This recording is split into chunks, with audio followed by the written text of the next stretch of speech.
پھر بات وہیں آگے کھڑی ہو جاتی ہے کہ ایسے دینے کا کیا فائدہ کہ سمجھ میں ہماری سمجھ میں نہیں آ رہا کہ پتہ نہیں کیسے دے رہا ہے اللہ تعالیٰ.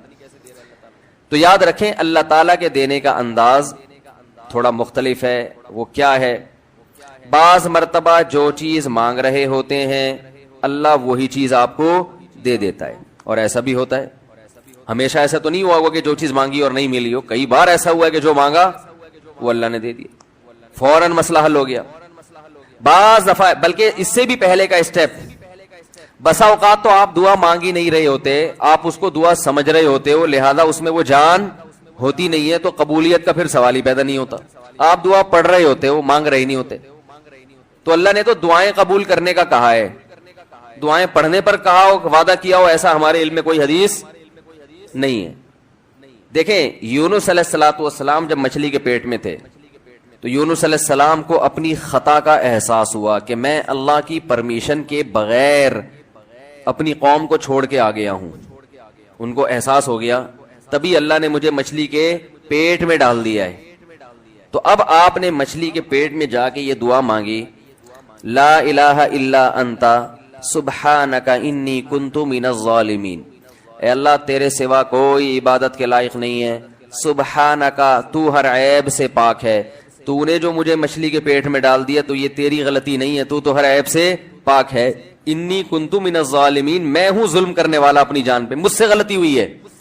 اللہ تعالیٰ کو آپ کا یہ مانگنا اتنا پسند آیا کہ مچھلی کو حکم دیا کہ ان کو ساحل پر اگل دو. اور نہ صرف یہ کہ مچھلی نے آپ کو ساحل پہ ڈالا, وہ انبتنا علیہ شجرۃ من یقطین, یقطین کوئی درخت تھا وہ بھی اللہ نے اگا دیا دھوپ سے بچانے کے لیے. لیکن جب مصیبتوں میں ہم یہ کلمہ پڑھتے ہیں لا الہ الا انت سبحانک انی کنت من الظالمین, تو ہم یوسف علیہ السلام والے جذبے سے یہ کلمے میں جو الفاظ ہیں وہ مانگتے نہیں ہیں, بلکہ ہم یہ کلمہ پڑھتے ہیں.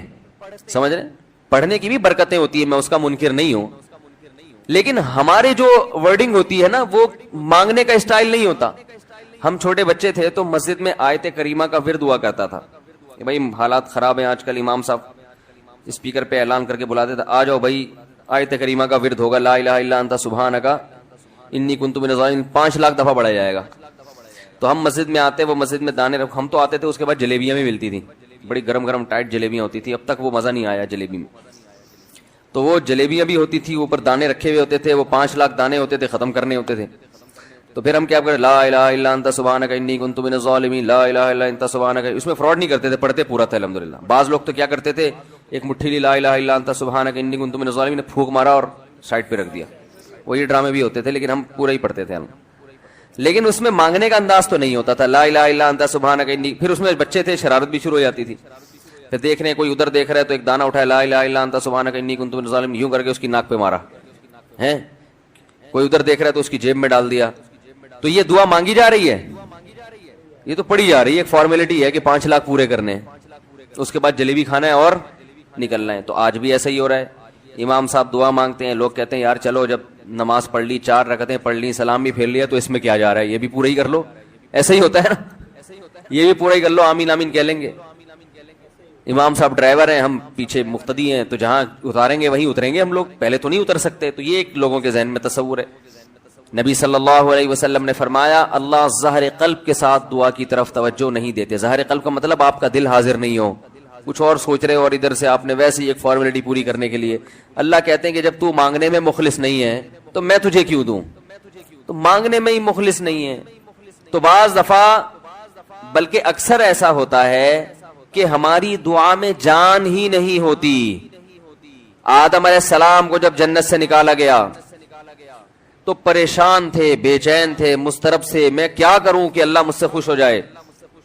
اس بے چینی میں الفاظ نہیں آ رہے سمجھ میں. فتلقى آدم من ربه کلمات, اللہ فرماتے ہیں اللہ نے آدم کے دل میں کلمات ڈال دیے ان کی بے چینی کو دیکھ کر کے, اس طرح سے مجھے مانگو.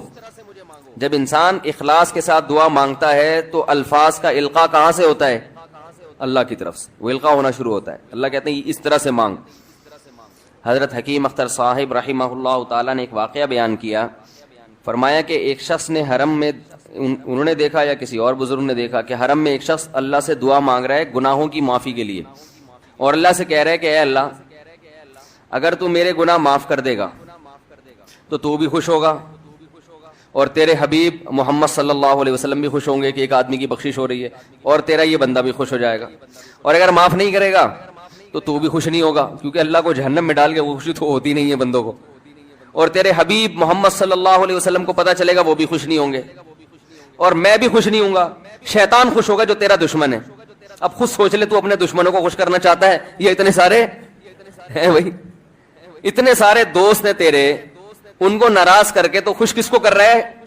اپنے تو جو تیرا بھی دشمن ہے, میرا بھی دشمن, اور تیرے حبیب محمد صلی اللہ علیہ وسلم کا بھی دشمن ہے. تو دیکھو کیسے الفاظ ہیں اس کے. تو ایسا کہ بظاہر بخشش کے علاوہ کا آپشن چھوڑا ہی نہیں. کیا خیال ہے؟ حجاج ابن یوسف بڑا ظالم تھا, بڑا ظالم.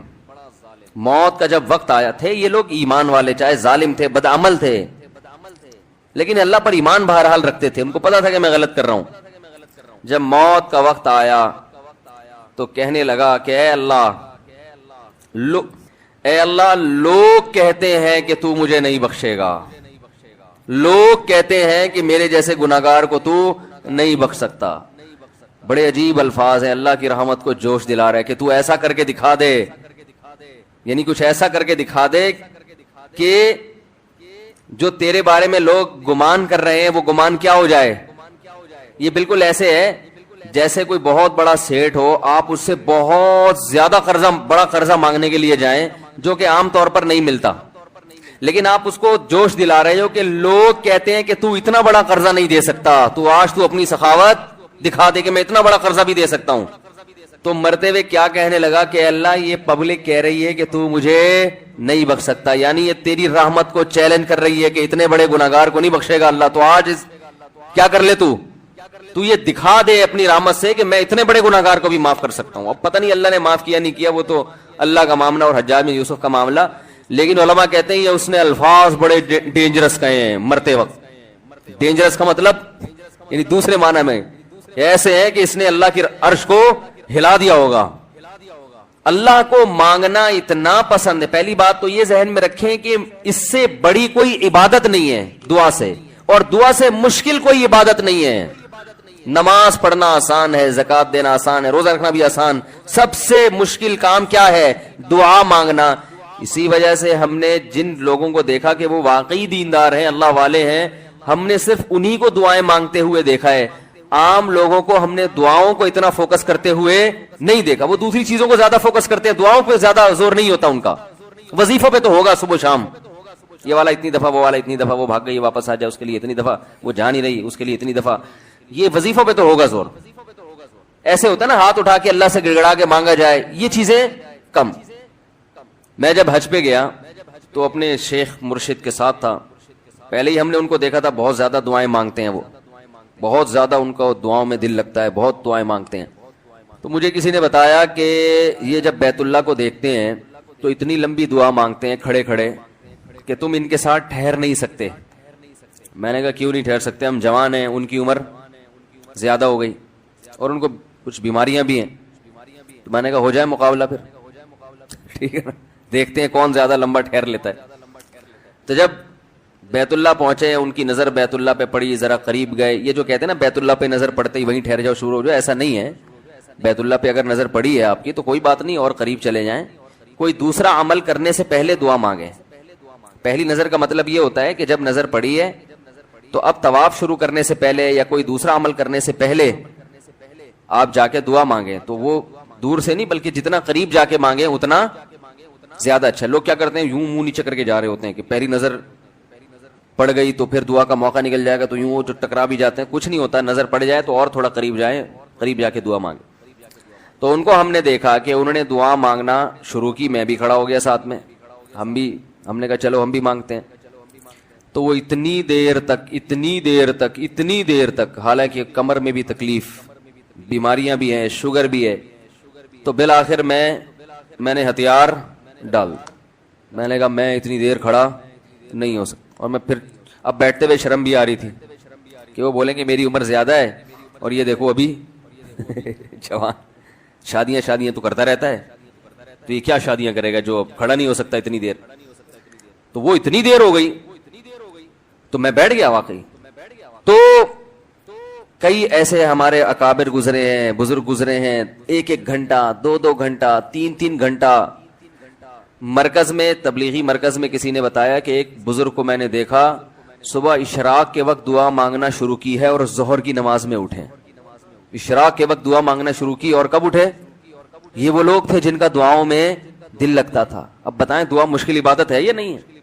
حضرت عمر رضی اللہ تعالی عنہ کا قول ہے، فرماتے ہیں کہ مجھے اس بات کی پرواہ نہیں ہوتی کہ میری دعا قبول ہو رہی ہے کہ نہیں ہو رہی، مجھے اس کی فکر رہتی ہے کہ دعا مانگنے کی توفیق مل رہی ہے کہ نہیں مل رہی، کیونکہ اللہ جب ناراض ہوتا ہے نا کسی سے، مانگنے کی توفیق چھین لیتا ہے اللہ تعالیٰ، اور مانگنے کی توفیق دی ہوئی، اس کا مطلب اگر ناراض ہے بھی تو اتنا زیادہ نہیں ہے، تھوڑا بہت ہے، وہ تلافی چاہتا ہے کہ آپ کر لو۔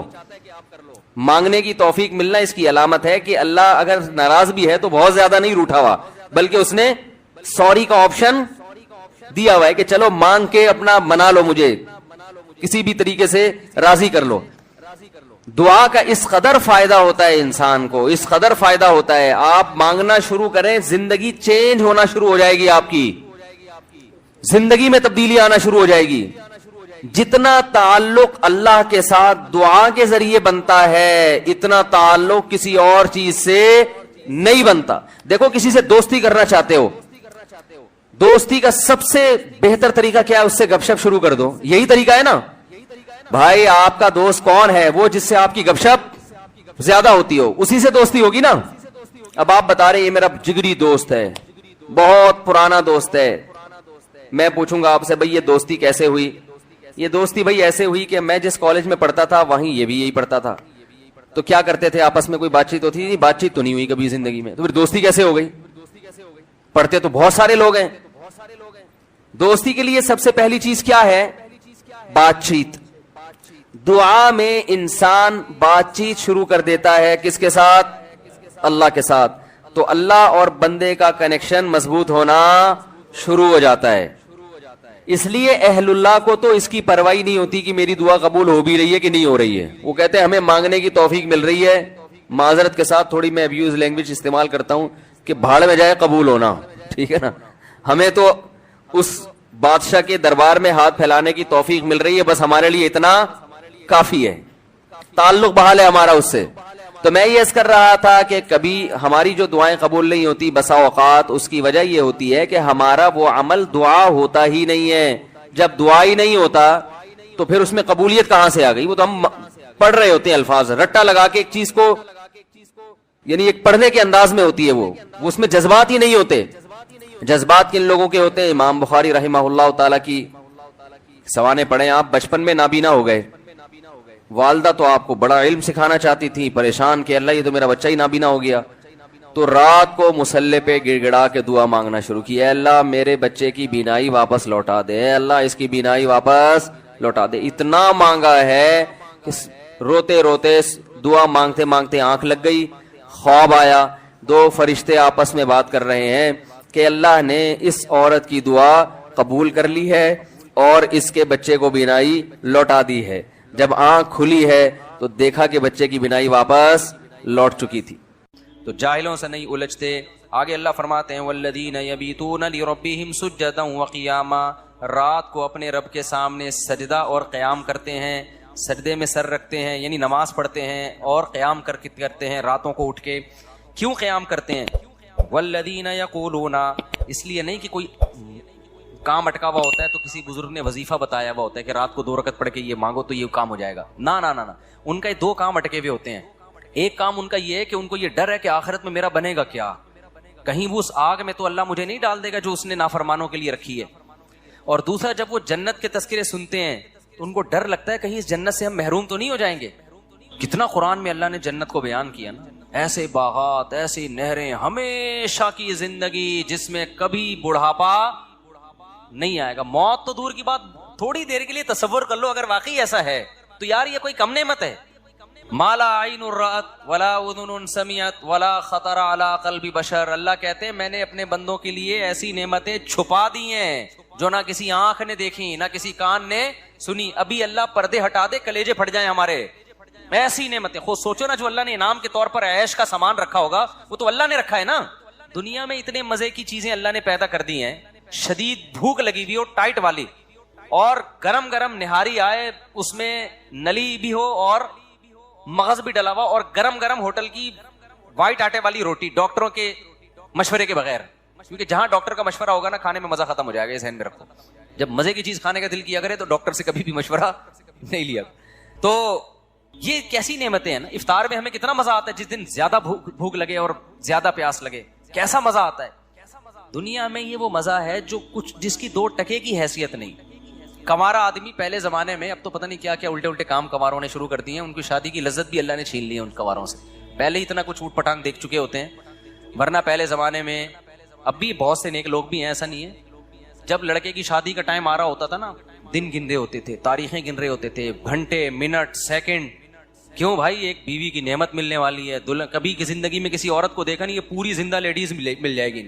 میں لیڈی کو, وہ پٹھان تھے ہمارے ایک دوست, وہ لیڈیز کہتے تھے, ایک لیڈی کو بھی کیا کہتے تھے, تو وہیں سے میری زبان پہ چڑھ گیا یہ لفظ.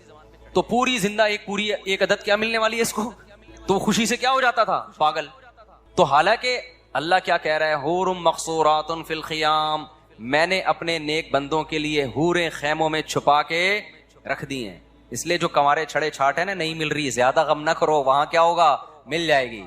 اور جو 4 لے کے بیٹھے ہوئے ہیں, ان پہ زیادہ حسد کرنے کی ضرورت نہیں ہے, وہ بھی قبر میں جانے والے ہیں تھوڑے. میں بھی قبر میں ہی جاؤں گا, آپ بھی قبر میں, اور بہت سے 4 یا 3 والے یا 2 جو بھی ہیں کنوارے سڑ رہے ہوتے ہیں, ان کو دیکھا بھائی اس کی سالے کی 2 ہو گئی, اس کی سالے کی. ایک دفعہ تو مجھے کسی نے بھیجا 3 لے کے بیٹھے ہوئے, وہ ہماری ایک بھی نہیں ہو رہی, ایسا سڑے ہوئے میسج بھیجے نا اس نے, سڑے ہوئے میسج بھیجے اس. میں نے کہا تجھے کیوں دھواں نکل رہا ہے یار, اگر میں نے, میری وجہ سے تھوڑی ہے کہ تیری نہیں ہو رہی, تجھے کیوں تکلیف ہو رہی ہے یار. پھر میں نے اس کو تسلیاں دی, میں نے کہا اللہ کرے گا ہو جائے گی. وہ کہہ رہا ہے میری کرا دو. میں نے کہا کرانے ورانے کا کام میرے بھائی, کیونکہ یہ بڑے پکیڑے ہیں, اس میں 2 نمبر لوگ نکل آتے ہیں, گلے ہمارا پکڑیں گے پھر وہ لڑکی والے کی, اس نے کرائی ہے. تو اس لیے اصل کیا ہے میرے بھائی, جنت. مقصورات فی الخیام, اللہ کہہ رہے ہیں میں نے انا انشأناہن انشاء, میں نے اسی جنت کی مٹی سے ان حوروں کو بنایا ہے. اللہ نے بنایا ہے کس کے لیے, اسپیشل جنتیوں کے لیے جو یہاں قربانیاں دیں گے. فجعلناہن ابکارا, ہمیشہ کے لیے کنواری بنایا اللہ نے ان کو. اور عربا اترابا, ہم عمر میں کیوں, دنیا میں ہم عمر لوگ اس لیے لڑکی تلاش نہیں کرتے کہ ایجڈ ہوتی ہے, تو اس میں لوگوں کا خیال ہے کہ خوبصورتی میں کمی آ گئی ہوگی. لیکن اصل میں جو آپ کے مینٹل لیول کی ہوتی ہے نا بیوی, وہ وہی ہوتی ہے جو آپ کی ایج اور اس کی ایج بولو برابر ہو. تو اس لیے علماء کہتے ہیں کہ جنت کی حور خوبصورت ہوگی, لیکن اس کی جو مینٹل لیول ہے نا وہ آپ کے, تاکہ آپ کو اس سے بات چیت میں, گپ شپ میں لطف آئے, مزہ آئے, ذہین ہوگی. تو کیسا اللہ نے انتظام کیا اپنے نیک بندوں کے لیے. بھائی یا تو یہ اللہ کے سیاسی وعدے ہیں, تو پھر سر پہ ٹوپی پہننے کی بھی کیا ضرورت ہے یار, کیا خیال ہے. پھر یہ کپڑوں کے تکلف کی بھی ضرورت نہیں ہے. امریکہ میں ایسے علاقے ہیں جہاں لوگ کپڑے ہی نہیں پہنتے, کہتے ہیں خام خامے بلا وجہ ناڑا باندھو, بیلٹ باندھو, کیا ضرورت ہے یار, ایسے انجوائے کرو, بالکل ہی آزاد ہو جاؤ. کیا خیال ہے. وہ شراب پیتے ہیں, وہ زنا کرتے ہیں, وہ سود کھاتے ہیں. دنیا میں ایسے لوگ بھی گزرے جنہوں نے 100 انسانوں کو قتل کیا. کیوں کر دیا, بولا بھائی جب کوئی حساب و کتاب ہی نہیں ہے تو 100 کیا 200 کو مار دو. بھائی جس کی لاٹھی اس کی بھینس. ان کو جب سمجھایا ظلم ہے تو کہنا کیا ہے ظلم ہے, تو ہم کریں گے ظلم. ایسے لوگ ابھی بھی ہیں, شیطانی قوتوں کو پروموٹ کر رہے ہیں, وہ ماؤں کے باپوں کے قتل کرواتے ہیں پیسوں کی خاطر. ایسے لوگ بھی ہیں, چند ٹکوں کی خاطر ماں کو قتل کر دیا. تو کیا خیال ہے اللہ چھوڑ دے گا ان کو؟ تو نہیں بھائی, اللہ یا تو, اور جو اللہ کے لیے قربانیاں دے رہے ہیں, بوڑھے ماں باپ کو گھر میں رکھا ہوا ہے کہ نہیں جی انہوں نے مجھے پالا, میں اپنی جان قربان کر دوں گا, مال قربان کر دوں گا, ان پہ آنچ نہیں آنے دوں گا. تو کیا خیال ہے, ایک ماں باپ کا قاتل اور ایک ان کے قدموں میں جنت تلاش کرنے والا, دونوں کا سیم انجام ہوگا. اللہ مار کے مٹی کر کے ختم کر دے گا؟ نا نا نا نا نا نا, اللہ ایسا ظالم نہیں ہے. اللہ کہے گا, اللہ کہتا ہے جو اچھا کرے گا تو بہت اچھا کروں گا میں اس کے ساتھ, کیونکہ تو نے اچھا کیا اپنے حساب سے, میں اچھا کروں گا اپنے حساب سے. تو نے برا کیا اپنے حساب سے, میں تیرے ساتھ برا کروں گا کس کے حساب سے, اپنے حساب سے. برا کا مطلب برائی کا بدلہ دوں گا جو میں, وہ اپنے حساب سے دوں گا. پھر میں, تو نے میری نافرمانی کی ہے. دنیا میں جب آپ ایک قتل کرتے ہیں, دنیا میں سزا کیا ملتی ہے, پھانسی پہ لٹکا دیں گے آپ کو. اللہ کہتے ہیں دنیا کی سزا ہے, بغیر توبہ کے آ گیا تو اس قتل کی سزا میں تجھے جہنم کی آگ دوں گا, کیونکہ تو نے ایک انسانی جان کو قتل کر کے صرف انسان کا نقصان نہیں پہنچایا, میرے حکم کی دھجیاں اڑائی ہیں تو نے. تو ایک سزا الگ سے ہوگی کہ خدا کا حکم کیوں توڑا ہے. جہنم میں جو جائے گا قتل کی وجہ سے نہیں, بلکہ خدا کے حکم کو توڑنے کی وجہ سے, کہ گاڈ کے حکم کو جس نے تجھے کھلایا پلایا, اللہ کے حکم کو توڑا ہے تو نے. تو میرے بھائی جب اللہ کی سزا بہت سخت ہے تو یہ کیسے ہو سکتا ہے جو اتنی سخت سزائیں دے رہا ہو نیک لوگوں کو بدلہ تھوڑا سا دے رہا ہو؟ یہ تو عجیب سی بات ہو گئی نا. بے مجھے ایک بات بتاؤ, ایک آدمی بڑا مشہور ہے جی علاقے میں, نیا ایس ایچ او آیا اور نیا ڈی ایس پی صاحب کوئی آ گئے اور بڑے ظالم قسم کے, انہوں نے کیا کیا کہ جی, یا کوئی گورنمنٹ آ گئی فرض کرو, بڑی خطرناک قسم کی گورنمنٹ آئی ہے, ایک آدمی مسجد سے چپل چوری کر کے بھاگا, گورنمنٹ نے کیا کیا, پھانسی کے پھندے پہ لٹکا دیا اس کو. لوگ کہیں گے سر آپ تو بڑے ظالم ہو. کہیں نہیں بھائی, ہم نے ملک سے جو ہے نا جرم کو ختم کرنا ہے, ایک چپل بھی کوئی چرائے گا ٹھا گردن اڑا دیں گے. ایک آدمی نے کیا کیا, ملک کے لیے قربانی دی, جنگ میں لڑا, بڑا زبردست, جان بس بچ گئی, اس کو انعام میں 5 روپے دے دیے وزیر اعظم نے یا صدر مملکت نے. کہیں گے حضرت اس نے اتنی بڑی, اس نے ایٹم بم بنایا, اس نے یہ کیا, اس نے وہ کیا, جس نے چپل چرائی تھی اس کو تو پھانسی پہ لٹکا دیا, اور جس نے اتنی بڑی بڑی قربانیاں دی اس کو کیا پکڑائے جا رہے ہیں, 5 روپے. کہے گا بھائی میں جرم کو روکنا چاہتا ہوں. تو ہم کہیں گے حضرت یہ آپ کی طبیعت میں نا بیلنس نہیں. اگر آپ چپل چوری کرنے والے کو پھانسی کے پھندے پہ لٹکاتے تو ہمیں تو وہ بھی برا لگا تھا, لیکن ہم نے سوچا کہ شاید جرم کے خلاف نا آپ کے دل میں نفرت بہت ہے. تو جس کے دل میں جرم کے خلاف نفرت بہت ہوتی ہے نا, اس کے دل میں اچھائی کی محبت بھی اسی حساب سے بولو بہت ہوتی ہے. ایک باپ چھوٹی سی غلطی پر اپنے بچے کو پکڑ کے کوٹ دیتا ہے اور کہتا ہے میں اس کی تربیت کرنا چاہ رہا ہوں, تو اگر تھوڑی سی اچھائی پر نوازتا بھی بہت ہے, پھر ہم کہیں گے واقعی آپ کیا ہیں, واقعی بھائی آپ چاہ رہے ہیں کہ آپ کے بچے کی اچھی تربیت ہو. جب وہ اچھے کام کر رہے ہیں تو اس کو اپریشیٹ ذرا بھی نہیں کر رہے, برے کاموں پہ طبیعت سے دھنائیاں لگ رہی ہیں, اس کا مطلب تو جلاد ہے بھائی, تو اپنی ٹھڑک نکال رہا ہے, تجھے برائی سے نفرت نہیں ہے. تو جب اللہ نافرمانوں کو سزا ایسی سخت دے گا, جہنم کی آگ میں ڈالے گا, تو وہ تو غفور الرحیم ہے بھائی, وہ تو جواد کریم ہے. وہ سوچو جو نیک لوگ ہیں ان کو بدلہ کیسا خاندانی دے گا, پھر نہیں ہے بات. جبکہ وہ کہہ رہا ہے برائی میں ایک برائی پہ ایک جرم لکھا جائے گا, جبکہ نیکی میں ایک نیکی پہ کیا لکھا جائے گا, 10 نیکیاں لکھی جائیں گی. تو اس لیے جنت کا ہم تصور کرتے کرتے جہاں تک پہنچتے ہیں نا, جنت اس سے بھی اوپر کی چیز ہے. اس لیے ٹینشن نہ لیا کرو, صحیح ہے نا, کہ بے روزگاری ہے, بیگم نہیں ملی, صحیح آڑی ترچی مل گئی, ملی نہیں اس کو, اتنی مل گئی, ہمیں ایک بھی نہیں ملی. جس کو ملی ہیں وہ بھی اللہ کا شکر ادا کرے, کیا اس کو بھی اگر کبھی خدا نہ خواستہ اللہ نہ کرے کبھی کسی قسم کی, وہ تو ہونی نہیں چاہیے لیکن کبھی ہو گئی, تو وہ کیا کرے, وہ بھی اللہ کا شکر ادا کرے. دنیا میں ٹینشن فری تو کوئی بھی نہیں ہوتا بھائی, تو اس کو یہ ٹینشن ہوگی. چھوڑو زیادہ آگے نہیں جاتے ہیں. تو لیکن مسئلہ کیا ہے, اصل کیا ہے میرے بھائی, آخرت ہے. تو یہ 2 ٹکے کی حیثیت ہے اس دنیا کی, کچھ بھی نہیں ہے. اور تھوڑے دنوں میں بڈھے ویسے ہی ہو جانا ہے, تھوڑے دنوں میں کیا ہو جانا ہے, بڈھے ہو جانا ہے. پھر گھٹنے میں درد ہوگا, پھر کمر میں درد ہوگا, پھر یہاں درد ہوگا, پھر دانت, پہلے بال گریں گے, پہلے تو کوشش کرے گا بال سفید کیوں ہو رہے ہیں, تھوڑے دنوں میں ہوگا یار چلو ہو رہے ہیں, ہوں تو نا بال تو ہوں, بال ہی مارکیٹ سے کیا ہو رہے ہیں, شارٹ ہو رہے ہیں. پھر وہ لگوا لے گا بال, تو ڈاکٹر کہے گا جہاں کہاں کے بال لگاؤں, کہیں بھی نہیں ہے, کسی اور کے تھوڑی لگیں گے, چلو یہاں کے لے کے یہاں لگا دی, اب تو یہاں بھی نہیں رہے, یہاں کیا لگے گا, اگر یہاں کے یہاں لگا, وہ ڈونر یہ بال ہوتے ہیں نا, یہاں کے لے کے یہاں ڈاکٹر لگا دیتے ہیں, تو یہاں ہونا تو ایک وقت آتا ہے یہاں بھی کیا ہو جاتے ہیں. اب کہاں کے بال لیں بھائی, تو کیا باتیں کر رہا ہے, وسیم سے لے لیں بال, کیا بھینس کے بال لگا دیں. پھر بالوں کا مسئلہ ختم ہوگا, کڈنی کا مسئلہ کھڑا ہو جائے گا. ابے بال گئے تیل لینے, یار ڈائلسس پہ آیا ہوا ہوں یار, مولوی صاحب دعا کرو میرے سر پہ بال نکلیں یا نہ نکلیں, میرے گردے خدا کا 4 شادیاں گئیں تیل لینے, سمجھ میں آ رہی ہے بات, 3 شادیاں 4 شادیاں کہاں گئیں, تیل لینے. میرے گردے کا بڑا مسئلہ چل رہا ہے آج کل. جب گردے ٹھیک ہوں گے یا نہیں ہوں گے وہ تو اللہ ہی جانتا ہے, اتنے میں پتہ چلے گا یہ فیٹی لیور ہے, آپ کے جگر میں چربی بہت چڑھ گئی. چربی چڑھ گئی ہے تو کیا کھائیں ڈاکٹر صاحب, ڈاکٹر کہیں گے آپ تربوز کھایا کریں, خالی کیا کھایا کریں, تربوز کھایا کریں. یہ جو بھی ڈاکٹر کھلائیں وہ تو ڈاکٹر کو پتا ہے, سارے مزے چھوڑ گئے. پھر فیٹی لیور, پھر فلانا, پھر گھٹنوں کا مسئلہ. یار کتنا لڑو گے موت سے, آپ نے بڑا زبردست لائف اسٹائل, جم, گھڑ سواری, سوئمنگ, سب کچھ کر کے دیکھ لیا, تو کب تک چھپو گے پیڑوں کی آڑ میں, کبھی تو ملو گے لنڈا بازار میں. موت کا فرشتہ کہے گا کتنا بھاگے گا, کتنا بھاگے گا, آئے گا کہاں, میرے پاس ہی آئے گا, میں ریسیو کرنے تھوڑے دنوں میں تجھے آ رہا ہوں.